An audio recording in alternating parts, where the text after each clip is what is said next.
Les quiero presentar esta historia de vida de una persona que realmente la pasó muy pero muy mal. Estuvo 6 años postrada en una cama por una rara enfermedad y ahora se prepara para nadar 21 kilómetros en aguas abiertas.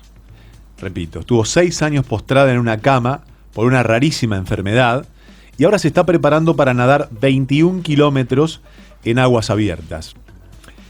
Esta campeona de la vida se llama Anila Rieldridge-Bacher, quien no podía hablar, no podía comer alimentos sólidos y los médicos no le encontraban la causa de sus síntomas y tardó 6 años en llegar al diagnóstico que se llama inmunodeficiencias primarias. Y vamos a conocer su historia. Anila, buenas tardes. Sebastián Chapiro te saluda aquí en Duplex en LU2 de Bahía Blanca. Gracias por atenderme. ¿Cómo te va? Hola Sebastián, ¿cómo estás? Buenas tardes. Un gusto saludarte a vos y a toda tu audiencia de Bahía Blanca. Pero muchas gracias por este espacio. No, gracias a vos por recibirnos. ¿Dónde estás? Actualmente yo vivo en Buenos Aires, en Capital Federal, pero soy correntina, soy de la ciudad de Montecasero. Me crié a orillas del río Uruguay y paradójicamente, criándome a orillas del río, nunca nadé. ¿Y qué hacías? Bueno, yo estudié la carrera de marketing, soy licenciada en comercialización y a los 23 años fui a estudiar a Rosario, a los 23 años me recibí y empecé a trabajar en marketing. Hasta los 36 años. Llevaba una vida muy normal, como cualquier persona, trabajando, y bueno, de un día para el otro, de buenas a primeras, empiezo a sentir problemas respiratorios que nunca había tenido, broncoespasmos, laringoespasmos, dolor de garganta, y en un mes quedé en una cama, literal, así como te lo cuento. Y en ese momento, Anila, en ese momento, ¿con quién vivías? ¿Sola? ¿Estabas en pareja? No, estaba casada, yo me casé a los 28 años, sigo con el mismo matrimonio, que cumplí ahora casi 30 años de matrimonio, tengo 50 años, me casé a los 28. Claro. ¿Sabes por qué te pregunto esto? Porque esto es importante. Porque tiene que ver la familia acá, tiene que ver la compañía. ¿Viste cuando dicen los pingos se ven en la cancha? Exactamente. Bueno. Exactamente. Y te pregunto esto, ¿sabés qué te quiero preguntar? ¿Cuáles eran las primeras conversaciones que tenías con tu marido? ¿Cómo se llama tu marido? Mi marido se llama Vicente Calea.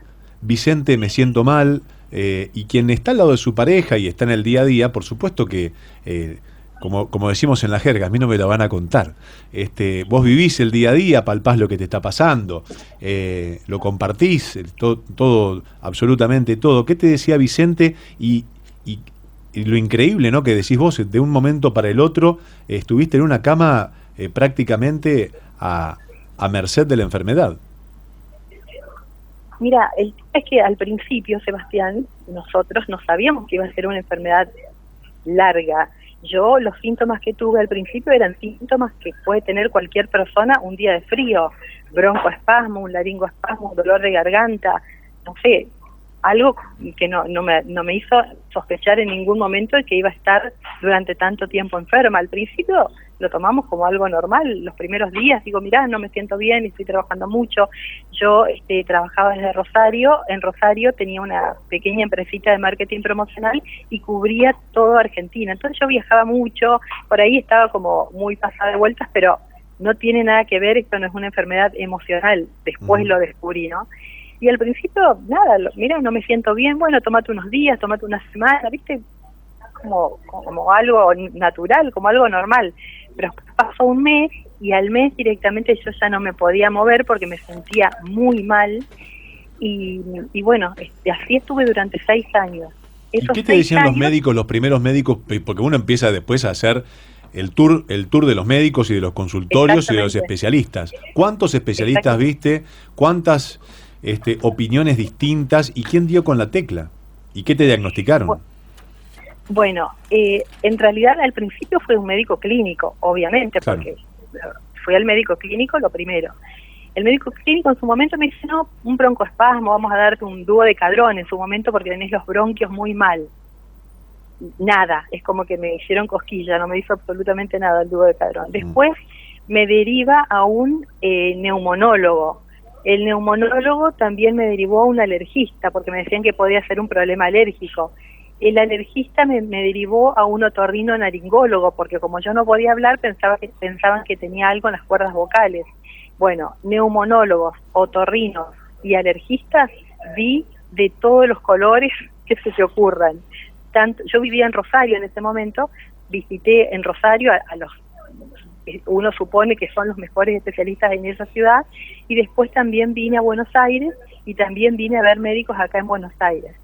Fue un tour durante 6 años que mis únicas salidas eran ir a ver médicos, porque yo no podía salir de mi casa. Claro, ahí es donde te quiero preguntar esto, Anila. Estoy charlando con Anila Rindlisbacher, que estuvo 6 años prácticamente postrada en una cama sin poder comer alimentos sólidos, a merced de una enfermedad que no tenía diagnóstico, y que hoy se está preparando para hacer 21K en aguas abiertas. Pero ya nos vamos a meter al agua en un ratito, nada más, nos vamos a mojar independientemente. ¿Viste que cortito, que a veces uno puede resumir la vida de alguien, pero dice, no, pará que te tengo que contar algo, sentate. A eso, ¿no? Sí, esperá que no te cuento.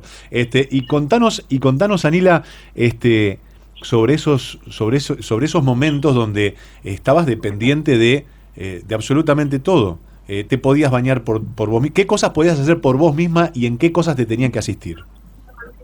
Bueno, en realidad yo no podía salir de mi casa, porque a mí cualquier factor externo me hacía mal. Una corriente de aire, una brisa, el aire acondicionado, el polen, los ácaros, o sea, todo lo respiratorio me hacía mal. Yo tenía que estar con barbijo, como estamos todos ahora, pero bueno, yo hasta dentro de mi casa estaba con barbijo, y yo me podía mover dentro de mi casa, dentro de mi departamento, no iba de la cocina, del dormitorio a la cocina, de la cocina al living, del living a mi dormitorio. O sea, yo me podía mover por mis propios medios y me podía bañar, esas cosas básicas yo las podía hacer. Lo que no podía era, por ejemplo, comer alimentos sólidos, porque toda mi garganta, mi laringe y mi tráquea estaba todo lleno de aftas y llagas, que eran muy dolorosas. Entonces, ¿Tragar saliva era doloroso? A veces hasta respirar me dolía. No. Había días que me tenía que quedar quietita en la cama y respirar con cuidado, porque hasta el aire que pasaba me hacía doler. Entonces yo solo me podía alimentar con alimentos líquidos, o sea, todo líquido. Por ejemplo, la comida era procesada. Yo me hacía sopas de verduras, las hervía, después las procesaba, tenía que esperar que se enfríe porque tampoco podía tomar caliente, y así me alimentaba, y era café con leche. Lo más digamos consistente que comía era un yogur, pero frutas, el yogur cremoso, era lo más consistente que yo podía tragar. Y mientras tanto, contame de Vicente y su rol, y también tus hijos. No tengo hijos. No tengo hijos, pero Vicente llevaba adelante la casa, no, la familia, el tema económico fundamental, y trabajaba. Cuando salía de mi casa era un profesional en su área, y cuando llegaba a mi casa era un enfermero que no tenía nada que ver con él, pero aprendió un montón de cosas que las circunstancias lo obligó. Y la verdad que fue y es el sostén más importante que yo tengo, porque sin él no hubiese salido adelante. Solo es muy difícil. Como yo yo vivía en Rosario, tenía mi familia en Corrientes. Mis padres venían eventualmente, pero no podían venir y quedarse instalados en Rosario. Así que nos arreglamos como pudimos, pero salimos adelante. ¿Y cuándo te dan el diagnóstico de tu enfermedad y empezás a recuperarte? ¿O en qué momento empezás a recuperarte y de qué forma? Bueno, después de recorrer esos médicos que yo te comenté antes, llego a una inmunóloga. Los profesionales que tratan la enfermedad que yo tengo son los inmunólogos. Yo llego acá a Buenos Aires a ver una inmunóloga que se llama Liliana Verosnik. Bueno, ella, después de mucho recorrer, ¿no?, y como una aguja en un pajar, encuentro esa especialidad, no la especialidad, sino que encuentro a esta doctora que se dedicaba a la enfermedad que yo tenía, que en realidad yo no sabía el nombre y apellido de la enfermedad, sino que por sugerencia me dijeron, puede ser que tengas tal enfermedad, te tendría que ver tal doctora.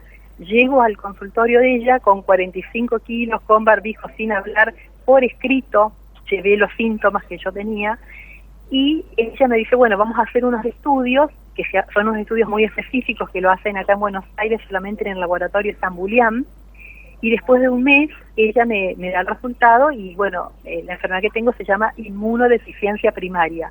Es una enfermedad autoinmune que tiene que ver con un error genético y que es una enfermedad que hay signos de alarma de esta enfermedad, hay signos de alerta de esta enfermedad. Lo que pasa es que los signos son tan comunes y parecen tan simples que nadie le presta atención. Esta enfermedad a veces, en mi caso, se exacerbó de grande. Yo tenía 36 años cuando explotó, por así decirlo. Pero hay muchos chicos que apenas en los 2 o 3 primeros años de vida ya, digamos, se les presenta la enfermedad.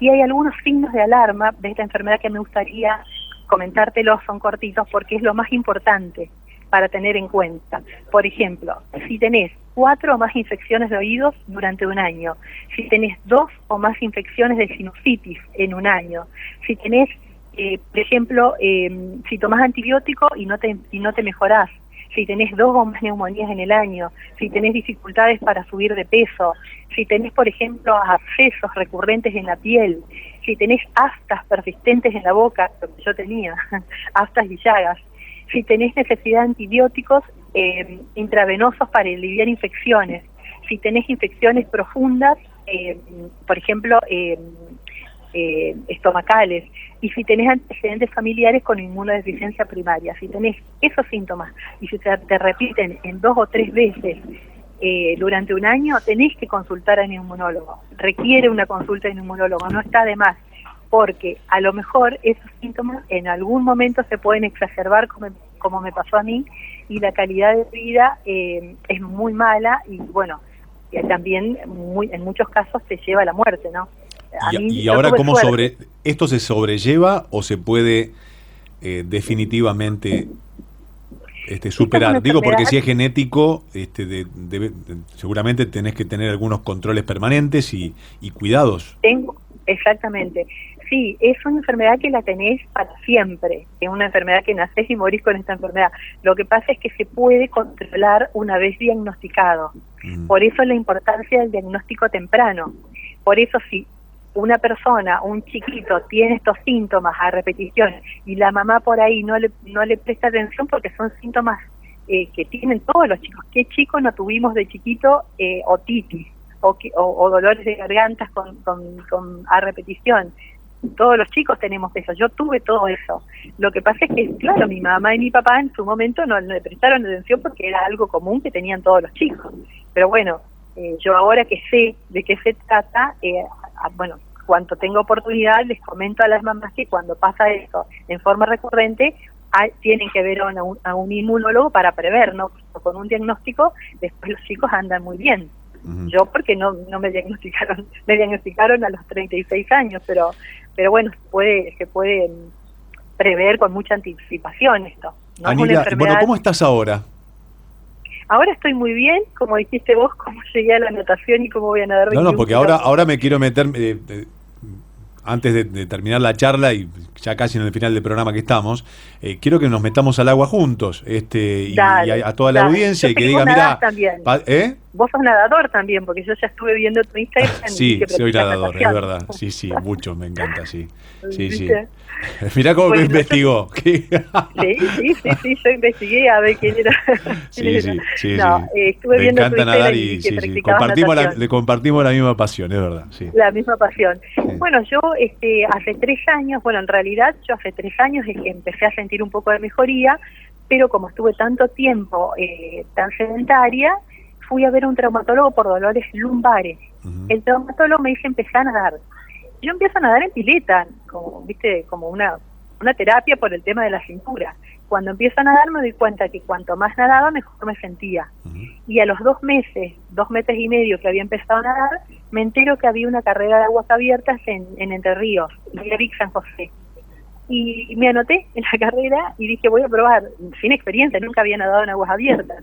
Pero era mucho más fácil nadar en aguas abiertas que lo que yo pasé. Claro, entonces, y aparte, en el río, ¿nadaste en el río?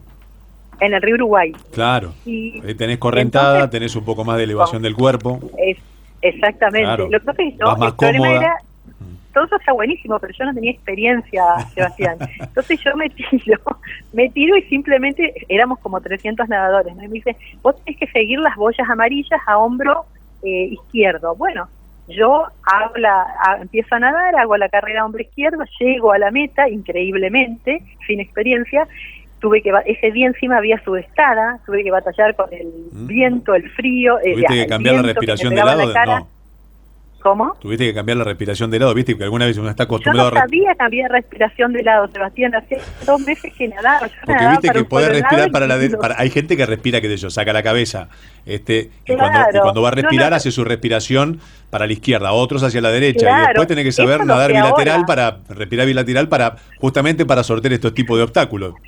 Claro, eso lo sé ahora, pero en ese momento con 2 meses No de te puedo ir a creer. natación no lo sabía. Claro. Bueno, llego a la meta y dije, bueno, si puedo con esto, si puedo con el río, puedo con todo. Y a partir de ahí nunca Qué dejé de lindo. nadar. Esto fue hace 3 años. Después uní Uruguay con Argentina en una carrera que se llama Salto Concordia, justo antes de empezar la pandemia. Hago la Salto Concordia, que es una carrera son 5 kilómetros nada más, pero bueno, es una carrera bastante compleja porque tenés que atravesar, ¿no? El canal. Y bueno, para eso me preparé un poquito mejor y bueno, también fue muy importante para mí. Y bueno, después me vengo a vivir a Buenos Aires por el trabajo de mi marido y acá, bueno, seguí entrenando y bueno, se presentó, bueno, yo quiero hacer algo importante, quiero hacer algo que realmente trascienda, que yo pueda a través de una experiencia poder difundir y concientizar sobre la enfermedad que tengo. Y empecé a investigar y me gustó esta carrera de Villa Urquiza, Paraná, se hace el 5 de marzo del 2022, yo estoy en pleno entrenamiento, falta todavía. Tengo antes de esa carrera un circuito previo, que es el circuito de Río Uruguay, con carreras de 3 kilómetros, 6 kilómetros y 10 kilómetros, que me van a servir como parte del entrenamiento. Y bueno, aquí estoy entrenando y abocada a la natación. La verdad que me lleva mucho, yo entreno de lunes a sábados, estoy haciendo 2 horas y media por día más o menos, y bueno, pero me dice mi entrenador que vamos a tener que nadar un poco más, y bueno, yo estoy dispuesta, porque todo lo difícil en la vida yo se lo pasé, entonces esto me resulta Placentero. fácil, me duele el cuerpo, Te estoy siguiendo en Instagram, Anila, en este momento.